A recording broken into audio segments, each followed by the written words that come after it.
అందరికీ నమస్కారం. వీక్షిస్తున్న ప్రతి ఒక్కరికి హ్యాపీ రిపబ్లిక్ డే. మన మాతృభాషలో, మన తెలుగు భాషలో అందరికీ గణతంత్ర దినోత్సవ శుభాకాంక్షలు. జనరల్గా మనకి రిపబ్లిక్ డే అంటే గుర్తొచ్చేది ఏంటి? సో అందరూ కాలేజ్లో కానీ స్కూల్లో కానీ ఫ్లాగ్ హోస్టింగ్ చేసామా, లేకపోతే సర్వర్ చెప్పే బోర్డింగ్ స్పీచెస్ విన్నామా, ఇచ్చే చాక్లెట్లు బిస్కెట్లు తినేసి వచ్చాము, అంతకుమించి మనం ఆలోచిస్తాము. ఇంకా గుర్తు రిపబ్లిక్ డే మనకు ఒక మహోన్నతమైన చరిత్ర ఉంది.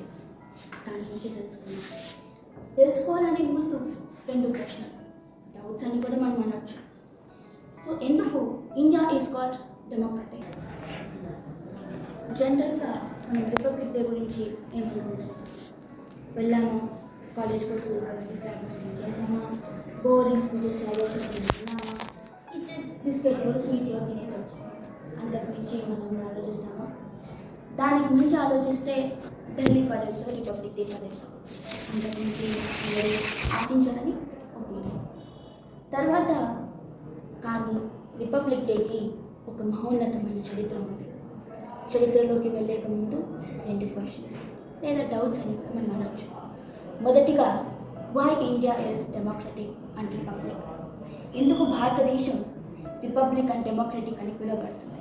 రెండోది, రిపబ్లిక్ డే జనవరి 26 ఎందుకు మనము జరుపుకుంటాం అనేది ప్రశ్న. సో దానిలోకి వెళ్ళేక ముందు మనము ఇది కూడా ఆలోచించుకుంటాం, ఇది కూడా చెప్పచ్చు. రిపబ్లిక్ 26 జనవరి 26 మనము కాన్స్టిట్యూషన్ ఆఫ్ ఇండియా అనే బుక్ని మనం స్వీకరించాము. దాని వలన మనము రిపబ్లిక్ డే జరుపుకుంటామని చెప్తాం.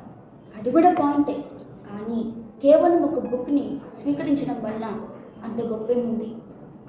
కానీ దానికంటూ ఒక కాజ్ ఉంది, ఒక చరిత్ర అని కూడా మనం చెప్పచ్చు. 1947 అంటే 1947 ఆగస్ట్ 14న మన జవహర్లాల్ నెహ్రూ గారు ఒక స్పీచ్ వినమని జరిగింది. అది నూతనంగా అభివృద్ధిలో చెందుతున్న భారతదేశం గురించి. ఇండిపెండెన్స్ ఇప్పుడిప్పుడే అడుగు పెడుతున్నాం, అంటే స్వాతంత్రంలోకి ఇప్పుడిప్పుడే అడుగు పెడుతున్నామని మన జవహర్లాల్ నెహ్రూ గారు దాని గురించి చెప్పడం జరిగింది. And it is one of greatest speeches in the history. ఇదంతా ఎందుకు మాట్లాడుతున్నాను అంటే, ఇందాక నేను 1947 అని చెప్పాను, 1940. బిఫోర్ 1947 మన India it is not one country, అంటే ఒక దేశం కాదు. మన దేశం మొత్తం రాజ్యాలుగా, రాజుల పరిపాలన ప్రాంతాలుగా మిగిలిపోయింది. కానీ అప్పటికి మనకి ఇండియాకి ఇంకా ఇండిపెండెన్స్ రాలేదు.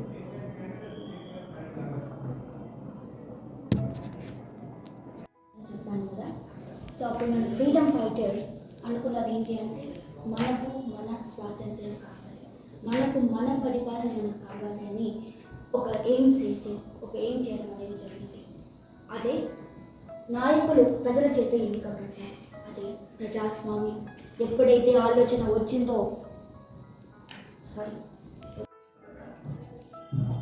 As we have gone through the history of Republic Day of India, now we are celebrating the 76th Republic Day, and it didn't came that easily. It has came through a lot of difficulties that we have faced before Independence Day, and it was a cruel time for all the people of India. So the 76th Republic Day is celebrated in a well-mannered order. We'll just discuss about the issues which we have faced even after getting the Constitution of India. Let's just go through some of the important points on Republic Day who have sacrificed a lot of lives of Indian people, the great heroes, such as the names starting with Mahatma Gandhi and Sardar Vallabhbhai Patel, Jawaharlal Nehru, and to ending it with Dr. B.R. Ambedkar, who is the architect of our constitution.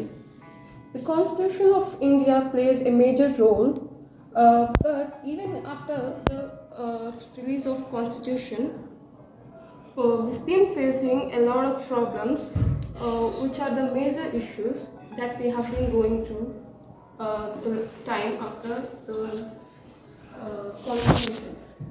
Let's just go through some points, important points, such as caste discrimination, which has been playing a major role, that there is no equality and touchability. And let's go through the economic importance that has been playing between the rich and the poor. There has been a lot of lengthy distance between the rich and the poor. In India, due to the increase of population, there has been less needy of food, shelter, and everything. Even the quality of education has been increased, the literacy rates have been increased, but in rural areas, such as all the villages, there is a lot of teachers and books, so the education plays an important role. Now, when we go through the corruption, which plays a significant role in India, it didn't started with a single small corruptions. It has been widening in the political order and administrations of governments. Corruption plays an important role not only in India but also in great countries such as other wide nations. प्रभु धर्मराज लोग गणतंत्र राज्य वचन के लिए इसके गणतंत्र दिनोत्सव के न्याय, जस्टिस, समाजवादी, आर्थिक और संभव, समग्रता, लिबर्टी, न्याय, आत्मविश्वास और विश्वास के लिए करते हैं। समानता, इक्वालिटी, प्रतिष्ठा और अविचार के गणते हैं। बंधुत्व, फ्रेटर्निटी, इस सब तत् पर हम दृढ़ संकल्प लेकर अपने के न्याय, जस्टिस, सामाजिक, आर्थिक और संशोधन, लिबर्टी, विचार, आर्थिक और विचार, समानता, इक्वालिटी, प्रतिष्ठा और अविचर के बंधुत्व, फ्रेटर्निटी, सुंदर के करने के लिए व्यक्त है। हम भारत के लोग हैं। इसमें संविधान सभा में आज नवंबर 25 करे हैं। इनमें सब प्रस्तावना संविधान के विचार के लिए एक प्रकाश के रूप में कार्य किया है और इसके मूल्य को सार अभिवृद्ध करते हैं। आप सबको गणतंत्र दिवस की शुभकामनाएं। ನಮಸ್ಕಾರ. ಪ್ರತಿ ವೇದಿಕೆ ಮೇಲೆ ಬಂದಿದ್ದಾರೆ ಎಲ್ಲರಿಗೂ ನಮಸ್ಕಾರ. ನಿಮ್ಮ ಗುರುಗಳಿಗೆ, ಪ್ರತಿಯೊಬ್ಬರಿಗೆ, ನಮ್ಮ ಗುರುಗಳಿಗೆ, ನಮ್ಮ ಮಾತಾಗಳಿಗೆ ಎಲ್ಲರಿಗೂ ನಮಸ್ಕಾರ. ಗುಣ ರಾಜ್ಯದ ಸಂವತ್ಸರದ ಶುಭಾಕಾಂಕ್ಷೆಗಳು ನಿಮಗೆಲ್ಲರಿಗೂ. ಪ್ರತಿಯೊಂದಿನ 74 ಜನವರಿ 24 ಸ್ವಾತಂತ್ರ್ಯದ ಇದು. ಯಾವಾಗಲೂ ನಾವು ಚೆನ್ನಾಗಿ ಇರಬೇಕು ಅಂತ ನಮ್ಮ ಗುರುಗಳೇ ಮಾಡಿದರು. ಇದು ಎಲ್ಲರಿಗೂ ಪ್ರತಿಯೊಬ್ಬರಿಗೂ ಹೇಳ್ತಾನೆ ಇದ್ದು ಮಾತಾಡಬೇಕಂತ ಡಾಕ್ಟರ್ ಅಂಬೇಡ್ಕರ್ ಹೇಳಿದರು. ನಮ್ಮ ಗುರು ಅವನ ಮಾತನ್ನ ಹೇಳಿದನು.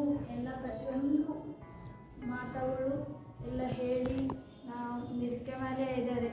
ಅವ್ರಿಗೆ ನಾವು ಹೇಳ್ತಿರೋದು ಏನು ಅಂದರೆ, ಅವರು ಗುಣರಾಜ್ಯದ ದಸರಾ ಶುಭಾಕಾಂಕ್ಷೆಗಳು ಎಲ್ಲರಿಗೂ. 74వ ಇದು ಗುಣರಾಜ್ಯದ ವ್ಯವಸ್ಥೆ ಇದು. 1950 ಇದು ಪ್ರತಿಯೊಬ್ಬರಿಗೂ ಪ್ರತಿ ಇದ್ರಿಗೂ ಎಲ್ಲದೂ ಇದು ಮಾಡ್ತಾನೆ ಇರ್ತಾರೆ. ಅವ್ರನ್ನ ಕನ್ನಡದಲ್ಲಿ ಹೆಸರು ಆಗಿ ಹೇಳ್ತಾನೆ ಇರ್ತಾರೆ. ಅವ್ರಿಗೂ ಹೆಸರು ಶಿಲ್ಪ ಅಂತ ಹೆಸರು ಇಟ್ಟಿದ್ದಾರೆ ಕನ್ನಡದಲ್ಲಿ. ಪ್ರತಿಯೊಂದು ಹೇಳಿದಾನೆ ಅವನು. ಇನ್ನು ಭಾರತದಲ್ಲಿ ಯಾರೂ ಆದರೂ ಪ್ರತಿಯೊಬ್ಬರು ಎಲ್ಲ ಹೆಸರು ಹೇಳ್ತಾರೆ. ಅವರು ಪ್ರತಿ ರಾಷ್ಟ್ರದಲ್ಲಿ, ಪ್ರತಿ ನಮ್ಮ ಭಾರತದಲ್ಲಿ ಎಲ್ಲ ಪ್ರತಿಯೊಂದು ಹೇಳಿ ಮಾತಾಡ್ತಾನೆ ಇದ್ದಾನೆ. ಅವನಿಗೂ ಎಲ್ಲ ಇದು ಮಾತಾಡ್ತು ಗುಣರಾಜ್ಯದ ಸಂಸ್ಥಾನೆ ಮಾಡ್ತಾ ಇದ್ದೇನೆ. ಅವನು 1950 ಜಾನ್ವರಿನಾಗೆ ಎದಕ್ಕೆ ಮಾಡಬೇಕು ಅಂದರೆ, ಅವನು ಅವತ್ತೇ ರಾಜ್ಯದ ಗೆದ್ದು ಬಂದಿದ್ದಾನೆ. ಅವನು ಗೆದ್ದು ಬಂದು ಪ್ರತಿಯೊಬ್ಬರಿಗೆ ಇದು ಮಾಡಿ ಹೇಳ್ತಾ ಇದ್ದಾನೆ. ಅವನು ಪ್ರತಿಯೊಂದು ಹೇಳಿ ಮಾತಾಡಬೇಕು ಆದರೂ ಪ್ರತಿಯೊಬ್ಬನೂ ಹೇಳಿ ನಿನ್ನ ಬಗ್ಗೆ ಮಾತಾಡ್ತಾ ಇದ್ದಾನೆ. ನೀವು ಎಲ್ಲರೂ ಜಾತಿಗೆ ನಮ್ಮನ್ನು ಗೌರವಿಸಿ ಎಲ್ಲರಿಗೂ ಬೇಕಾದರೆ ಏನು ಮಾತಾಡಬೇಕು ಅಂತ ಹೇಳ್ತಾನೆ. ಅವನು ಕನ್ನಡದಲ್ಲಿ ಒಬ್ಬ ಇದ್ದು ಅಂತ ಒಬ್ಬರು ಹೇಳ್ತಾರೆ. ಅವನು ಶಿಲ್ಪವನ್ನು ಚೆಕ್ಕಿದರೆ ಅವನು ಮಾತಾಡಬೇಕಾದರೂ ಏನೋ ಒಂದು ಇದು ಮಾತಾಡ್ತಾನೆ ಇದ್ದಾನೆ. ಅವ್ರಿಗೂ ಪ್ರತಿಯೊಂದು ವಿಷಯಗಳು ಗೊತ್ತಿದ್ದಾವೆ. ನೀವು ಹೇಳ್ತಾನೆ ಇದ್ದಾರೆ ನಮ್ಮ ಭಾರತದಲ್ಲಿ ಪ್ರತಿ ಕನ್ನಡದಾಗ ಅವನ ಹೆಸರು ಶಿಲ್ಪ ಅಂತ ಇಟ್ಕೊಂಡು ಪ್ರತಿ ಇದ್ದು ಎಲ್ಲದೂ ಮಾಡ್ತು, ಎಲ್ಲದೂ ಆದರೂ ಸಖತ್ತಾಗಿ ಎಲ್ಲ ಏನಾದರೂ ಗುದ್ದಾಡ ಬರಲಿ ಏನಾನು ಬರಲಿ ಪ್ರತಿಯೊಂದು ಜಾತಿಯಲ್ಲಿ ಒಂದು ನಮ್ಮ ನಾಳೆ ಎಕ್ಕಿಸಿದ್ದಾನೆ. ಅವನು ಪ್ರತಿಯೊಂದು ಹೇಳಿ ಒಂದು ಹೇಳಚನ ಮಾಡಿ ಅದು ಎಲ್ಲ ಹೇಳಿದ್ದಾನೆ. ಸೊ ಹಾಗಾಗಿ ನಮ್ಮ ಕನ್ನಡದಲ್ಲಿ ಜನವರಿ 26, 1950 ಸ್ವಾತಂತ್ರ್ಯವನ್ನು ಪ್ರತಿಯೊಬ್ಬರಿಗೆ ನಮ್ಮ ಹೇಳಬೇಕಂತ ಎಲ್ಲ ಆಲೋಚನೆ ಮಾಡ್ಕೊಂಡು 1, 2 ಅಂತ ಏನೂ ಇಲ್ಲ. ಪ್ರತಿಯೊಬ್ಬರು ಎಲ್ಲರೂ ಡಾಕ್ಟರ್ ಅಂಬೇಡ್ಕರ್ ಅವರೇ ಹೇಳಿದ್ದಾರೆ. ದಯವಿಟ್ಟು ಎಲ್ಲರಿಗೂ ಇನ್ನೊಂದು ಹೇಳ್ತಾ ಇದ್ದೀನಿ. ಗಣರಾಜ್ಯದ ದಿವಸದ ಶುಭ ಆಶಯಗಳು. ನಮ್ಮ ಜಾತಿಯದಲ್ಲಿ ಪ್ರತಿಯೊಬ್ಬರು ಹೇಳಿ ಮಾತಾಡಬೇಕು, ಗೌರವಿಸಬೇಕು ಅಂತೇಳಿ ಮಾತಾ ಕುಲ ಪ್ರತಿಯೊಬ್ಬರದು ಏನು ಹೇಳ್ತಿದ್ದಂಗೆ ಎಲ್ಲರೂ ಲಿಂಗಾಯತ್ಸ್ ಎಲ್ಲರೂ ಒಂದಾಗಿ ಇರಬೇಕಂತ ಹೇಳ್ಯಾನ. ಅದು ಅಲ್ಲ, ಮುಖ್ಯದ್ದು ಏನಂದರೆ ಏನಾದರೂ ಬಂದರೂ ಪ್ರತಿಯೊಂದು ಹೇಳಿ ನೋಡಿ ಮಾತಾಡಬೇಕು ಅಂಥೇಳಿ ಇದು ಮಾತಾಡಿ ಅಂಥೇಳಿ ಇದು ಮಾಡ್ತಾಯಿದ್ದೇನೆ. ಅವರಿಗೆಲ್ಲರಿಗೂ ಶುಭಾಶಯಗಳು. ನಮ್ಮ ಜಾತಿಯಲ್ಲಿ ಬಂದಿದ್ದವ್ರಿಗೆಲ್ಲರಿಗೂ ಇವತ್ತು ಅಡ್ವಾನ್ಸ್ गणराज्य समस्त शुभाशयಗಳು ಧನ್ಯವಾದಗಳು. आम्हाला इंडिपेंडेंस डे बोलायचा एक रिपब्लिक डे द्वारा आला आहे. ते आम्हाला कसाला आहे बोलतो रो. सो एक कॉन्स्टिट्यूशन डे येऊन आम्हाला राहते. सो रिपब्लिक डे द्वारा आम्हाला एक संविधान बोलायचं स्टार्ट होलं आहे. सो त्यातनं we can at which region and religion we came from. We all are one. So on this occasion of 76th Republic Day, we are uplift our spirit of Republic Day by consistent by Republic Day by safeguarding and equality of justice.